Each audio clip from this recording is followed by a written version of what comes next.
بسم الله الرحمن الرحيم. الحمد لله الذي أنزل على عبده الكتاب ولم يجعل له عوجا قيما لينذر بأسا شديدا من لدنه ويبشر المؤمنين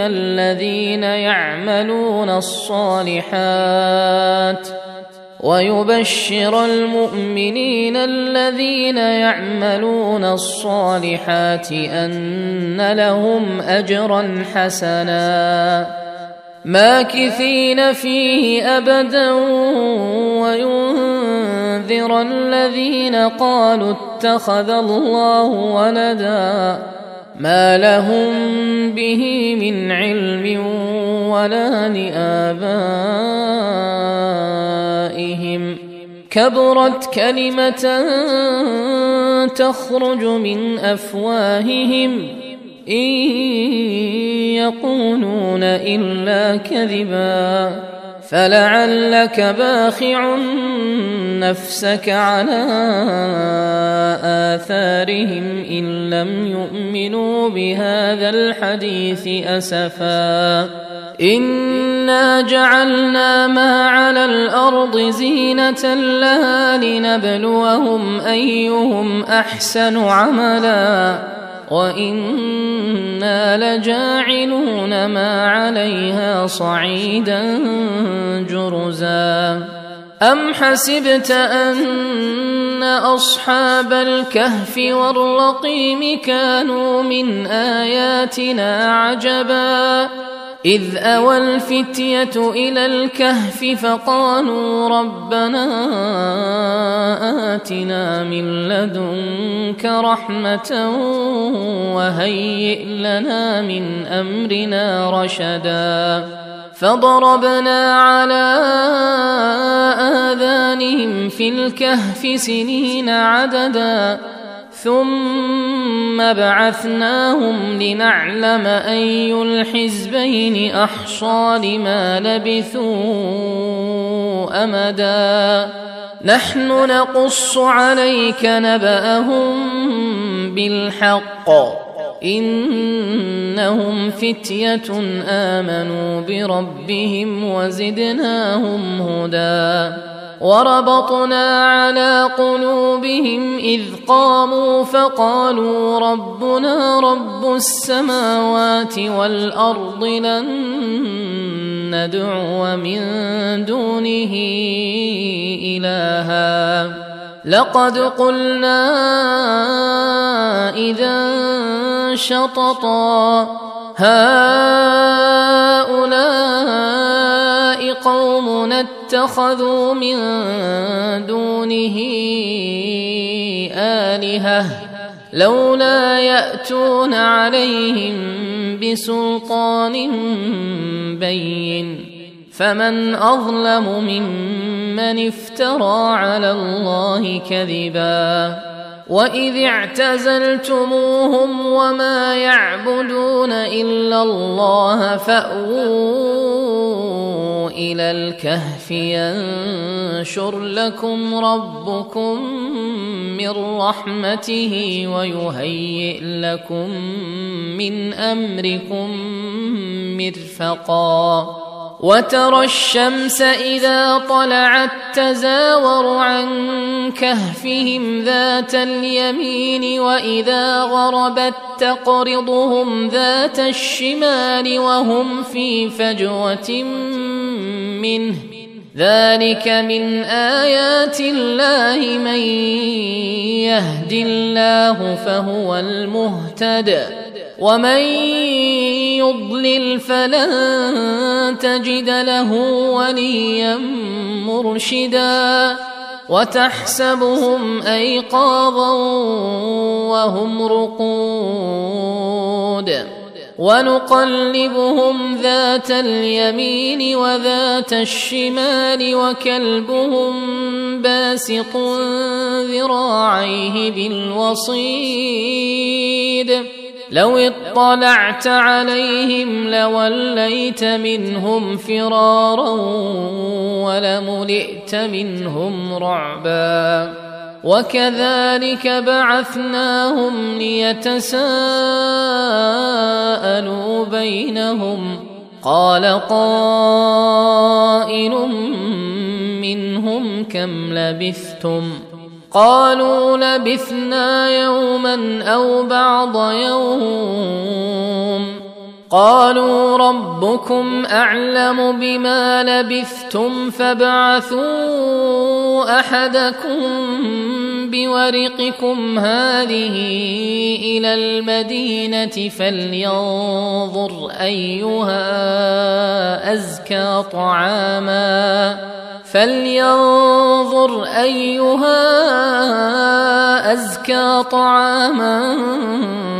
فليأتكم برزق منه وليتلطف ولا يشعرن بكم أحدا إنهم إن يظهروا عليكم يرجموكم أو يعيدوكم في ملتهم ولن تفلحوا إذا أبدا. وكذلك أعثرنا عليهم ليعلموا أن وعد الله حق وأن الساعة لا ريب فيها إذ يتنازعون بينهم أمرهم فقالوا ابنوا عليهم بنيانا ربهم أعلم بهم قال الذين غلبوا على أمرهم لنتخذن عليهم مسجدا سيقولون ثلاثة رابعهم كلبهم ويقولون خمسة سادسهم كلبهم رجما بالغيب ويقولون سبعة وثامنهم كلبهم قل ربي أعلم بعدتهم ما يعلمهم إلا قليل فلا تمار فيهم إلا مراء ظاهرا ولا تستفت فيهم منهم أحدا ولا تقولن لشيء إني فاعل ذلك غدا إلا أن يشاء الله واذكر ربك إذا نسيت وقل عسى أن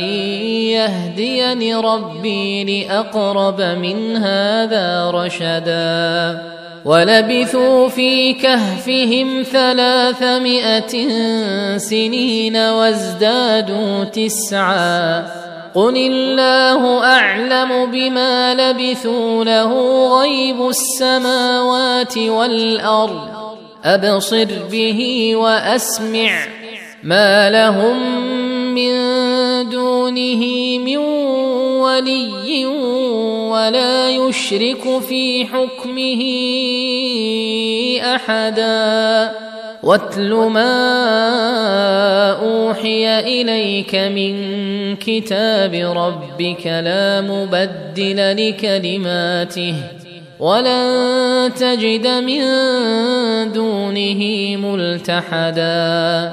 واصبر نفسك مع الذين يدعون ربهم بالغداة والعشي يريدون وجهه ولا تعد عيناك عنهم تريد زينة الحياة الدنيا ولا تطع من أغفلنا قلبه عن ذكرنا واتبع هواه وكان أمره فرطا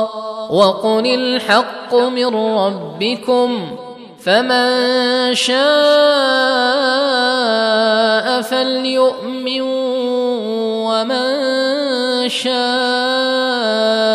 فليكفر إنا أعتدنا للظالمين نارا أحاط بهم سرادقها وإن يستغيثوا يغاثوا بماء كالمهل يشوي الوجوه بئس الشراب وساءت مرتفقا إن الذين آمنوا وعملوا الصالحات إنا لا نضيع أجر من أحسن عملا أولئك لهم جنات عدن تجري من تحتهم الأنهار يحلون فيها من أساور من ذهب ويلبسون ثيابا خضرا من سندس واستبرق متكئين فيها على الأرائك نعم الثواب وحسنت مرتفقا واضرب لهم مثل الرجلين جعلنا لأحدهما جنتين من أعناب وحففناهما بنخل وجعلنا بينهما زرعا كلتا الجنتين آتت أكلها ولم تظلم منه شيئا وفجرنا خلالهما نهرا وكان له ثمر فقال لصاحبه وهو يحاوره أنا أكثر منك مالا وأعز نفرا ودخل جنته وهو ظالم لنفسه قال ما أظن أن تبيد هذه أبدا وما أظن الساعة قائمة ولئن رددت إلى ربي لأجدن خيرا منها منقلبا قال له صاحبه وهو يحاوره أكفرت بالذي خلقك من تراب ثم من نطفة ثم سواك رجلا لكن هو الله ربي ولا أشرك بربي أحدا ولولا إذ دخلت جنتك قلت ما شاء الله لا قوة إلا بالله إن ترني أنا أقل منك مالا وولدا فعسى ربي أن يؤتيني خيرا من جنتك ويرسل عليها حسبانا من السماء فتصبح صعيدا زلقا أو يصبح ماؤها غورا فلن تستطيع له طلبا وأحيط بثمره فأصبح يقلب كفيه على ما أنفق فيها وهي خاوية على عروشها ويقول يا ليتني لم أشرك بربي أحدا ولم تكن له فئة ينصرونه من دون الله وما كان منتصرا هنالك الولاية لله الحق هو خير ثوابا وخير عقبا واضرب لهم مثل الحياة الدنيا كماء إن أنزلناه من السماء فاختلط به نبات الأرض فأصبح هشيما تذروه الرياح وكان الله على كل شيء مقتدرا المال والبنون زينة الحياة الدنيا والباقيات الصالحات خير عند ربك ثوابا وخير أملا ويوم نسير الجبال وترى الأرض بارزة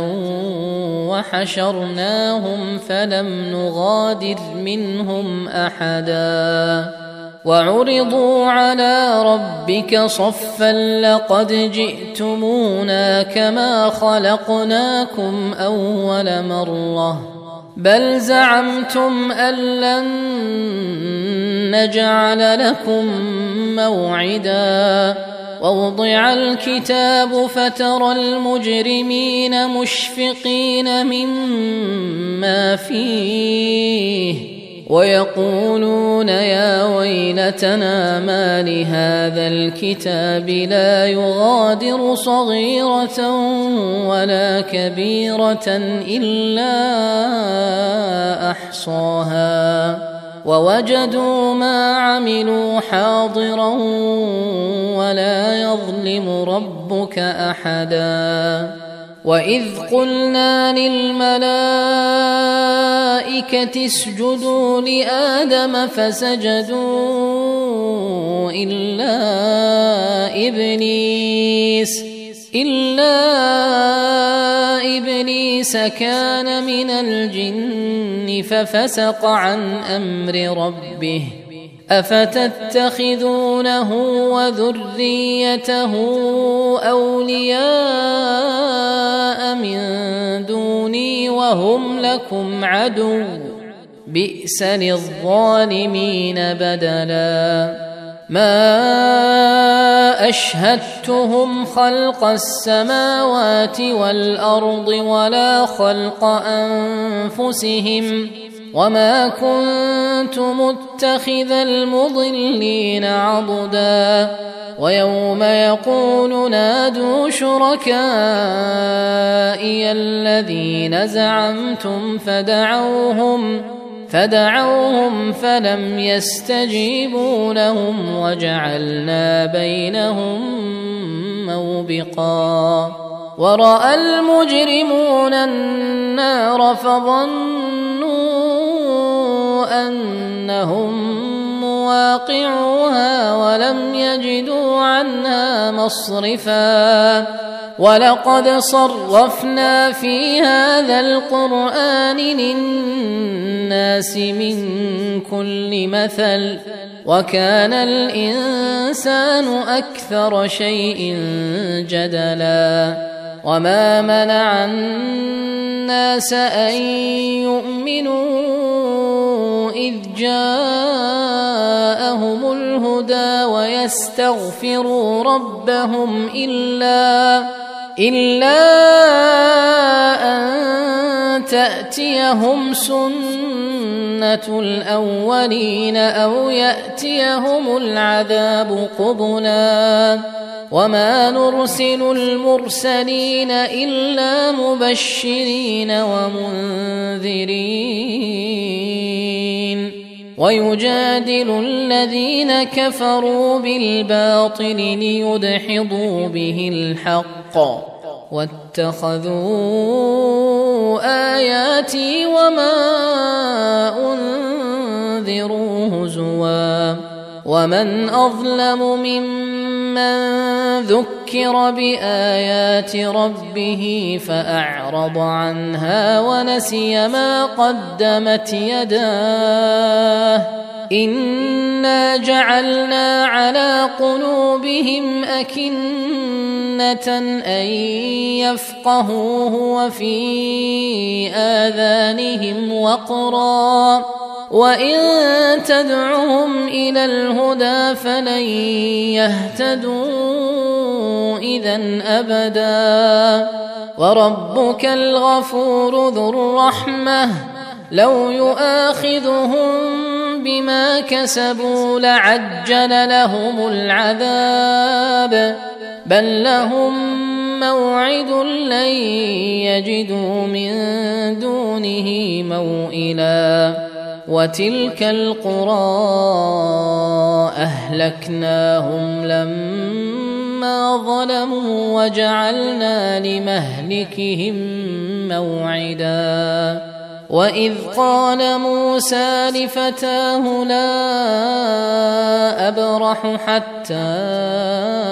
أبلغ مجمع البحرين أو أمضي حقبا فلما بلغا مجمع بينهما نسيا حوتهما فاتخذ سبيله في البحر سربا فلما جاوزا قال لفتاه آتنا غداءنا لقد لقينا من سفرنا هذا نصبا قال أرأيت إذ أوينا إلى الصخرة فإني نسيت الحوت وما أنسانيه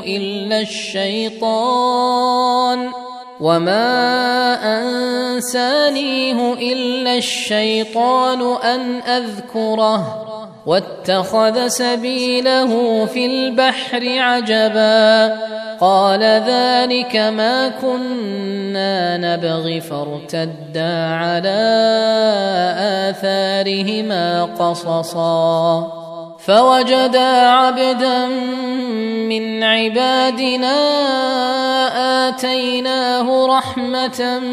من عندنا وعلمناه من لدنا علما قال له موسى هل أتبعك على أن تعلمني مما علمت رشدا قال إنك لن تستطيع معي صبرا وكيف تصبر على ما لم تحط به خبرا قال ستجدني إن شاء الله صابرا ولا أعصي لك أمرا قال فإن اتبعتني فلا تسألني عن شيء حتى أحدث لك منه ذكرا فانطلقا حتى إذا ركبا في السفينة خرقها قال أخرقتها لتغرق أهلها لقد جئت شيئا إمرا قال ألم أقل إنك لن تستطيع معي صبرا قال لا تؤاخذني بما نسيت ولا ترهقني من أمري عسرا فانطلقا حتى إذا لقيا غلاما فقتله قال أقتلت نفسا زكية بغير نفس لقد جئت شيئا نكرا قال ألم أقل لك إنك لن تستطيع معي صبرا قال إن سألتك عن شيء بعدها فلا تصاحبني قد بلغت من لدني عذرا فانطلقا حتى إذا أتيا أهل قرية استطعما أهلها فأبوا أن يضيفوهما فوجدا فيها جدارا يريد أن ينقض فأقامه. قال لو شئت لاتخذت عليه أجرا. قال هذا فراق بيني وبينك، سأنبئك بتأويل ما لم تستطع عليه صبرا. أما السفينة فكانت لمساكين يعملون في البحر فأردت أن أعيبها، وكان وراءهم ملك يأخذ كل سفينة غصبا. وأما الغلام فكان أبواه مؤمنين فخشينا أن يرهقهما طغيانا وكفرا، فأردنا أن يبدلهما ربهما خيرا منه زكاة وأقرب رحما. وأما الجدار فكان لغلامين يتيمين في المدينة وكان تحته كنز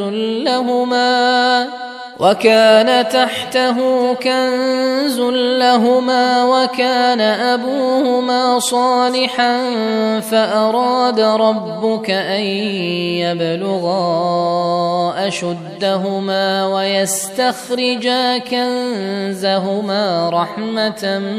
من ربك، وما فعلته عن أمري، ذلك تأويل ما لم تسطع عليه صبرا. ويسألونك عن ذي القرنين قل سأتلو عليكم منه ذكرا. إنا مكنا له في الأرض وآتيناه من كل شيء سببا، فأتبع سببا حتى إذا بلغ مغرب الشمس وجدها تغرب في عين حمئة ووجد عندها قوما. قلنا يا ذا القرنين إما أن تعذب وإما أن تتخذ فيهم حسنا. قال أما من ظلم فسوف نعذبه ثم يرد إلى ربه فيعذبه عذابا نكرا. وأما من آمن وعمل صالحا فله جزاء الحسنى وسنقول له من أمرنا يسرا. ثم أتبع سببا حتى إذا بلغ مطلع الشمس وجدها تطلع على قوم لم نجعل لهم من دونها سترا. كذلك وقد أحطنا بما لديه خبرا. ثم أتبع سببا حتى إذا بلغ بين السدين وجد من دونهما قوما لا يكادون يفقهون قولا. قالوا يا ذا القرنين إن يأجوج ومأجوج مفسدون في الأرض فهل نجعل لك خرجا على أن تجعل بيننا وبينهم سدا. قال ما مكني فيه ربي خير فأعينوني بقوة أجعل بينكم وبينهم ردما آتوني زبر الحديد حتى إذا ساوى بين الصدفين قال انفخوا حتى إذا جعله نارا قال آتوني أفرغ عليه قطرا فما استطاعوا أن يظهروه وما استطاعوا له نقبا قال هذا رحمة من ربي فإذا جاء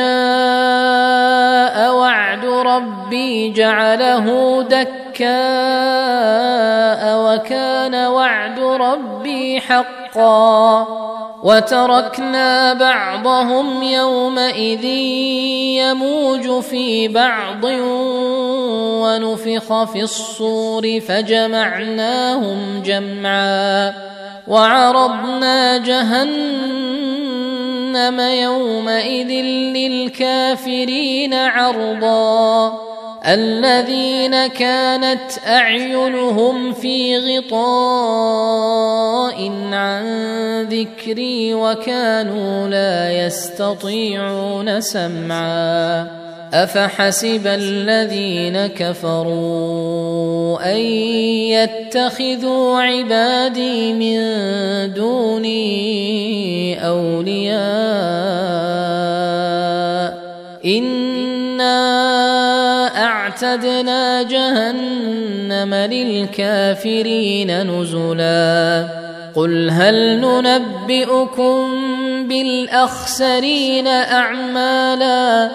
الذين ضل سعيهم في الحياة الدنيا وهم يحسبون أنهم يحسنون صنعا أولئك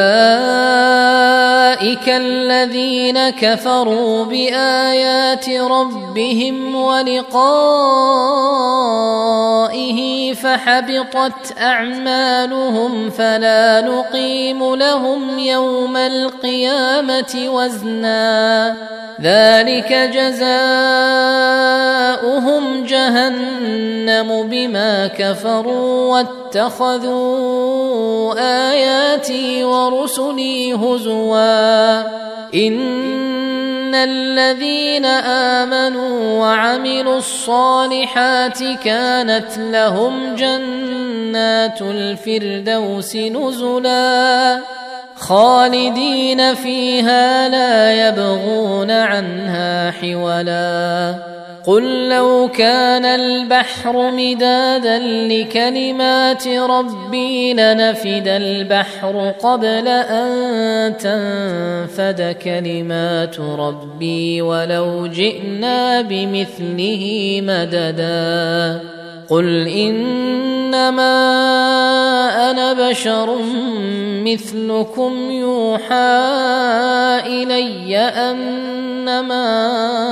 إلهكم إله واحد فمن كان يرجو لقاء ربه فليعمل عملا صالحا ولا يشرك بعبادة ربه أحدا.